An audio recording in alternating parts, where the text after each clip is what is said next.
nalasing agad. Hindi malalasing si Matty. Dahil hindi siya umiinom. She's on meds. Tell us the truth. I'm so happy she's dead! Pero di ako mamamatay tao! Nakabili ka ba nung maintenance na gamot mo? Di ba kanina bumili ka sa pharmacy? Kaso medyo natagal lang ka eh. Saan ka ba nagpunta? Ito yung katabi nung keychain ni Matty. Ito ho yung Pharmavista na bag. Nakita ko sa may bandang pinto. Namatay ang nanay mo. Dahil sa akin. Ano po? Ano pang sinabi niyo? Ako yata ang pumatay sa nanay mo. Hindi ko kayo maintindihan. Kagabi, nung umalis kayo, papunta sa party niya, takot na takot ako. Aaminin ko sa iyo. Simula nang malaman ko na si Atty. Mer ang nanay mo, hindi na nawala ang takot ko. Araw-araw. Paano kung ngayon magkasama kayo? Tapos bukas, ayaw mo nang bumalik sa akin kasi mas masaya ka na sa kanya. Paano ko? Kagabi sabi ko, bibili lang ako ng gamot ko. Tapos, nakita ko yung simbahan. Pumasok ako. Lumuhod ako. 1 oras, 2, higit pa. Nagmamakaawa ako sa Diyos. Sinasabi ko sa Kanya, Panginoon, sana po ako ang piliin niyo na maging nanay ni Lynette. Sana ako ang piliin mo, anak. Sana huwag kang mawala sa buhay ko. Hindi ko alam, anak, na habang nagdadasal pala ako, pinapatay si Atty. Mer.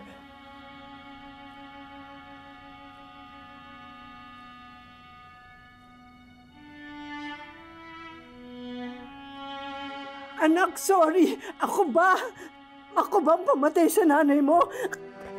Hindi naman yun ang hinihiling ko sa mga dasal ko. Hindi ang kamatayan ni Atty. Mer. Hindi ko alam, anak. Ganito pala ang mangyayari. Tina, hindi po.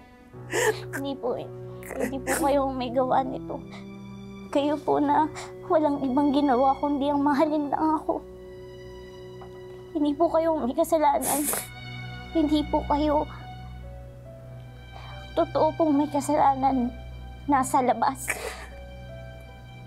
At sisiguraduhin ko po na pagbabayaran niya lahat ng ginawa niya.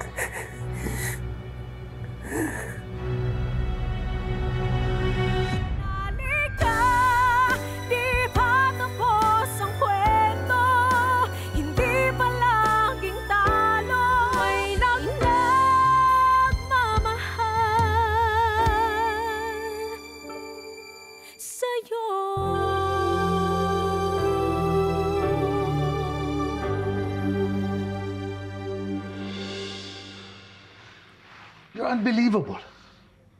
Nagtatago ka na ngayon sa akin? Me? I'm telling you, Lorena, kahit maubos natin lahat ng wine at itong alak dito, mahiluman tayo sa kalasingan, gumising tayo with a hangover, aalamin ko pa rin kung ano yung mga tinatago. I will insist to find out what is in that head.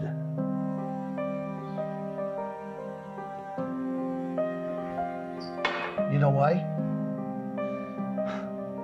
Magka-leche-leche man, sa dulo ng lahat ng ito, I'm still going to be the one to represent you in court.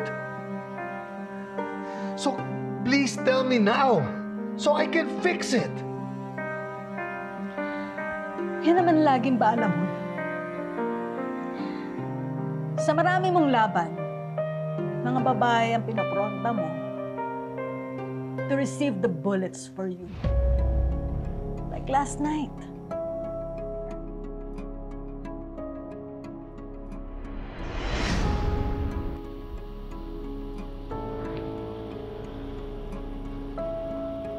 Hello, Attorney Patrick.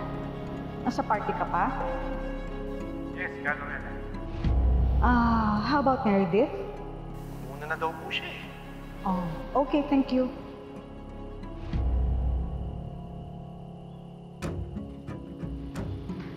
Mom.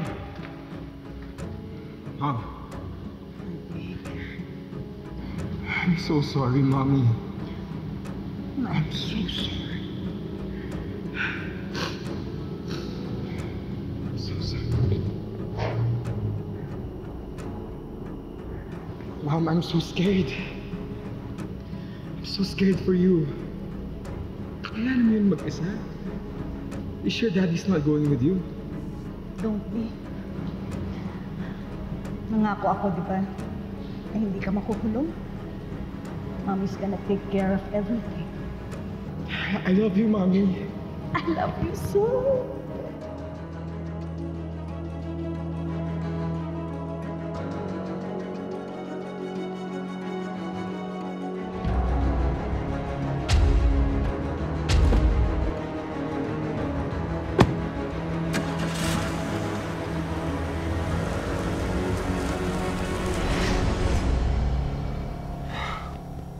So anong nangyari pagdating mo kila Meredith?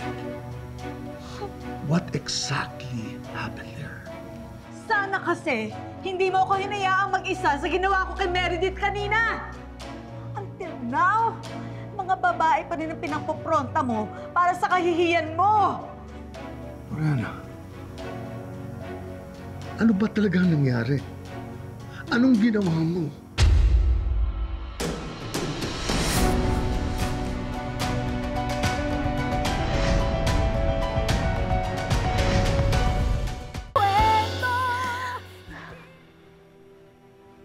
Nung bumagsak ang DNR, si Lilette ang pinaharap mo sa Innocent Angels para sabihan sila na kailangan na nilang umalis sa shelter.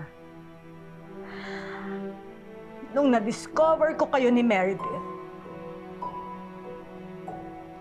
you made sure na mas mukhang may kasalanan ng best friend ko. And you knew that I would buy into it dahil baliw na baliw ako sa'yo noon. Are you regretting it? Maybe. Lalo na nung kaharap ko na si Meredith. Ang dilim. Parang kaming dalawa lang tao sa mundo. At that moment, I missed her. Nagsisisi ako na siya ang pinakawalan ko sa buhay ko.